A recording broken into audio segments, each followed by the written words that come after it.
علی اصغر قربان کر چھوڑے شرابی دے ہاتھ ہاتھ نہیں لیتا اپنا تن من دھن اپنی جھگیاں اپنے گھر اپنے تمبو کناتاں سب کچھ اللہ دے نا دے قربان کر چھوڑے شرابی دے ہاتھ نہیں لیتا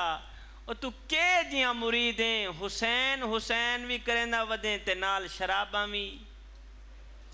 تیرے مرشد امام حسین نے شرابی دے ہاتھ نے ونا گوارا نہیں کیتا تیریاں تیاریاں بھی شرابیاں نال تیریاں تا دوستیاں بھی شرابیاں نال میں جوانہ کو ایک کڑوا جملہ دے کے ویسا ہے نوجوان کن کھول سید دے قیمتی جملے کناج پا لگ تھی میں اگر شراب پی کے مرے ہو تو کتے دی موت مر سے اور اگر نماز دی حالت چھ مرے ہو تو مولا حسین دے غلامہ لی موت مر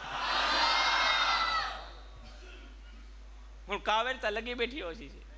غصہ تا لگیا بیٹھا ہو اچھا میرے سرائکی ملتان علی سائڈ تے جاؤ نا اور جب تک مولوی عوام کو دھووے نا مولوی دی تقریر نہیں لگ دی مطلب کھرے نہ سناوے تو میں ڈرتا کہ نہیں عوام میں کو بھی نہ دھو چھوڑے ظاہر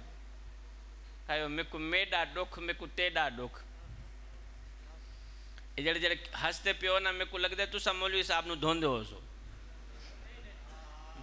ایمیں نا جڑے آواز اتنے پہ نہیں زیادہ ہی کچھ دھوندے نے میرے خیال دے میں کو میڈا ڈوکھ میں کو تیڈا ڈوکھ میں کو ہر مظلوم انسان دا ڈوکھ جیسا ظلم دی بھا پی بلدی ہے میں کو روحی چولستان دا ڈوکھ اور جیسا کوئی انصاف دا نہ کہنی میں کو پورے پاکستان دا ڈوکھ جنہیں مر گئے ہیں نو تا مر گئے ہیں میں کو چون دے قبرستان دا اے نوجوان یہ زندگی کے لمحے میرے اور آپ کے لیے غنیمت انہی لمحوں میں کچھ کر لو انہی لمحوں میں کچھ اکٹھا کر لو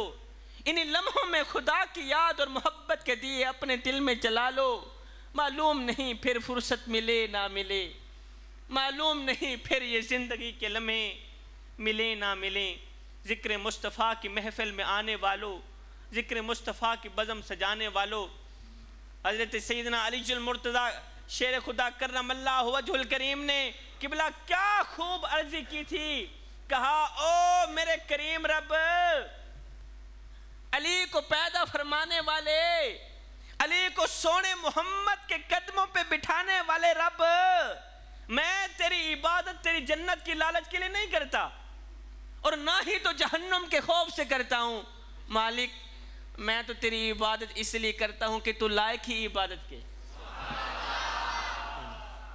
میں تو تیری بندگی اس لیے کرتا ہوں کہ تو لائق ہی بندگی وہ ایک ہلکی ہلکی بوندا باندی ہو رہی تھی نا جناب اعلیٰ ٹھنڈا ٹھنڈا موسم تھا ہلکی ہلکی بوندا باندی ہو رہی تھی تو ایک بادشاہ چہل قدمی کے لیے دریا کے کنارے سے گزرانا دریا کے من سے گزرانا تو دیکھا بادشاہ نے ایک فقیر اللہ والا ریت کے اوپر سویا ہوا تھا ایک فقیر سا اللہ والا تھا وہ ریت کے اوپر سویا ہوا تھا بادشاہ نے فقیر کو دیکھا پوچھا فقیر میاں سنا کبھی تجھے میری یاد بھی آئی ہے فقیر میاں سنا کبھی تجھے میری یاد بھی آئی ہے فقیر اللہ والے نے کہا بادشاہ سلامت جب سے اللہ سے یاری لگائی ہے نا مجھے تو اپنی یاد نہیں رہی تیری یاد کہاں سے آئے گی جب سے اللہ سے دوستی لگائی ہے نا تو جوانوں آؤ نا تم بھی اللہ کے ساتھ اپنی لو لگا لو نا سنو رب کے عشق میں مدینے والے کی محبت میں ایک وہ مقام بھی آتا ہے کہ دعا تو رہی بڑی دور کی بات انسان صرف سوچتا ہے اللہ پوری کر دیتا ہے اللہ انسان صرف سوچتا ہے اللہ پوری کر دیتا ہے تو جوانوں اس دنیا کی روئے زمین کے اوپر قبلہ پھولوں کا بنا ایک بستر سجا ہے جسے ہم لذتوں کا بستر کہتے ہیں اس بستر کو جسے میرے قبلہ خواہشات کا بستر کہتے ہیں جوانوں خدا را اس خواہشات کے بستر کے اوپر کبھی نہ سون اس لذتوں سے بنے بستر کے اوپر کبھی نہ سونا اگر ایک پل کے لیے بھی تمہاری آنکھ لگ گئی تو یاد رکھنا نہ دنیا کے رہو گے اور نہ ہی آخرت کے رہو. اچھا ہر گل دے تسی سبحان اللہ بھی نہ کہہ چڑیا کرو. جنت دا ذکر آوے پھر تو سبحان اللہ آکھنا چاہیے تھا. جہنم دے اگ دا ذکر آوے تو پھر بھی سبحان اللہ. میرے خیال تے عوام کافی تھکی بیٹھی ہیں نا. یہ جڑے ہاں لے بیٹھے نے کچھ زیادہ ہی تھکے بیٹھے ہیں. آج جڑے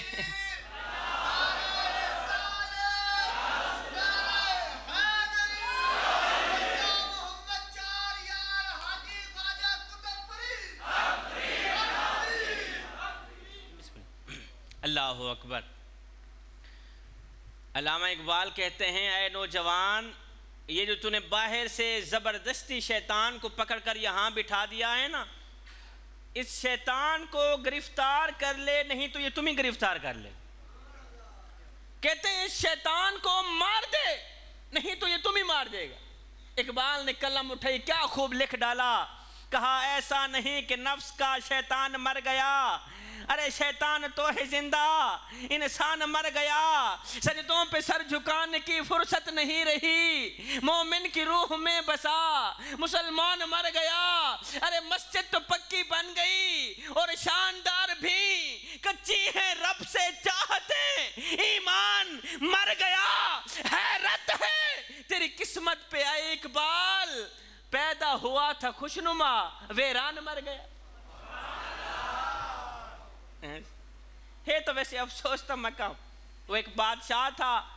یہ مجھے مختلف حکایات کا سامنا کرنا پڑ رہا ہے جوانوں کو سمجھانے کے لیے. جوانوں وہ ایک بادشاہ تھا, اس کی عادت تھی کہ وہ پھولوں کے بستر کے اوپر سویا کرتا تھا.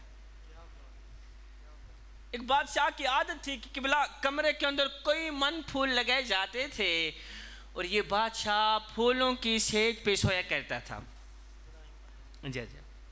یہ بادشاہ پھولوں کی سیج پہ سویا کرتا تھا. ایک دن لونڈی جھاڑو دینے والی ملازمہ بادشاہ کے کمرے کے اندر گئی نا جھاڑو دینے کے لیے. اس لونڈی نے دیکھا بادشاہ کا بستر سجا ہے, پھولوں کا بستر سجا ہے اور بادشاہ ہے نہیں. اس نے سوچا کیوں نہیں ایک پل کے لیے میں بھی پھولوں کے بستر پہ سونے کا مزہ چکھ لوں. بادشاہ ہے نہیں, ایک پل کے لیے میں بھی پھولوں کے بستر پہ سونے کا مزہ. لونڈی نے کیا کیا جھاڑو رکھا نیچے, چڑھ گئی بادشاہ کے پھولوں کے بستر کے اوپر, لیٹی سر رکھا, آنکھ لگی, نیند آ گئی. ادھر سے کم بخت نیند آئی, ادھر سے بادشاہ بھی آ گیا. بادشاہ نے دیکھا ہیں دو ذات تی کوڑ کی لی تے شیرہ نال جپے, اور دو ٹکی کی ملازمہ بادشاہ کے پھولوں کے بستر کے اوپر سو گئے. اس کی جرات کیسے ہوئی؟ بادشاہ نے سوٹا اٹھایا, مارنے لگ گئے. اب بادشاہ اوپر سے مارتا جا رہا ہے, نیچے یہ لونڈی روتی بھی ہے ہنستی بھی ہے, روتی بھی ہے ہنستی بھی ہے, روتی بھی ہے ہنستی بھی ہے. بادشاہ نے سوٹا رکھا نیچے, کہا لونڈی تجھے ماریں گے بعد میں, پہلے یہ بتا کہ تو روئی کیوں ہے پھر ہنسی کیوں. اس لونڈی نے کہا بادشاہ سلامت روئی اس لیے کہ مجھے درد ہو رہی. اچھا پھر ہنسی کیوں ہے؟ کہا ہنسی اس لیے ہوں اس وقت میں سوچ رہی ہوں کہ جو ایک پل کے لیے پھولوں کے بستر کے اوپر سوئے اسے اتنی سزا مل رہی, اور جو بادشاہ ساری زندگی پھولوں کی سیج پہ سوتا رہے اسے کتنی سزا ملے گی. اس دنیا کی روئے زمین کے اوپر پھولوں کا بنا ایک بستر سجا ہے. ہاں لذتوں سے بنا ایک بستر سجا ہے. جوانوں ہاتھ جوڑ کے عرضی کر رہا ہوں, اس لذتوں سے بنے بستر کے اوپر کبھی نہ سونا, کبھی بھی نہ سونا. اگر ایک پل کے لیے بھی تمہاری آنکھ لگ گئی تو یاد رکھنا نہ دنیا کے رہو گے اور نہ ہی آخرت کے رہو گے. میں 1 گھنٹے کا وعظ کروں نتیجہ پھر بھی وہی ہے. میں ایک ہی جملے کے اندر امت کو دعوت فکر دے کے جا رہا ہوں, جوانوں کو دعوت فکر دے کے جا رہا ہوں. میں کہنا یہ چاہتا ہوں اے نوجوان, بس اتنا خیال ضرور رکھنا, بس اتنا خیال ضرور رکھنا کہ زندگی اس طرح گزار کے مت جانا کہ جب مرنے کے بعد قیامت کے دن مدینے والے کا سامنا ہو تو شرم کے مارے تیرا یہ سر جھک نہ جائے، ادباً احتراماً جھکا لینا۔ کون کرے گا ہماری شفاعت؟ ہمارے پلے ہی کیا ہے قبلہ؟ ہمارے دن رات شب و روز گناہوں میں بیتے جا رہے ہیں، جھوٹ بولنے میں بیتے جا رہے ہیں، اللہ کی نافرمانی کرنے میں بیتے جا رہے ہیں۔ آؤ سمجھدار لوگ میرے سامنے بیٹھے ہیں، پڑھے لکھے لوگوں کا مجمع ہے، آؤ نا ہم تھوڑی دیر کے لیے اپنی زندگی کے چند دنوں کا حساب کتاب لگاتے ہیں۔ قبلہ چلو 60 سال کی عمر لگا لیتے ہیں، 60 سال کی عمر میں سے 20 سال تو ویسے ہی سونے میں گزر جاتے ہیں۔ بندہ 24 گھنٹے میں 8 گھنٹے سوتا بھی تو ہے نا، 20 سال تو ویسے ہی سونے میں گزر گئے، باقی پیچھے کتنے رہ گئے؟ 40 سال رہ گئے۔ 15 سال تو ویسے ہی بالغ ہونے میں گزر جاتے ہیں، پیچھے کتنے رہ گئے؟ ریاضی تواڈی بھی کمزور ہے، پیچھے 25 سال رہ گئے۔ جب زندگی کی قبلہ آخری ایام آتے ہیں، جب بندہ بوڑھا ہو جاتا ہے، چٹی داڑھی ہو جاتی ہے، اللہ اکبر، ہاتھ تو ہوتے ہیں مگر ان ہاتھوں میں طاقت نہیں ہوتی، بازو تو ہوتے ہیں مگر ان بازو میں زور نہیں ہوتا۔ میرا اللہ فرماتا ہے اے میرے بندے تو اپنی اوقات بھول گیا ہے، وہ دن آنے والا ہے جب ایک بار پھر میں تیری کمر ٹیڑھی کر دوں گا۔ ہاں وہ دن آنے والا ہے جب ایک بار پھر میں تجھے 4 پہی پہ سلا دوں گا۔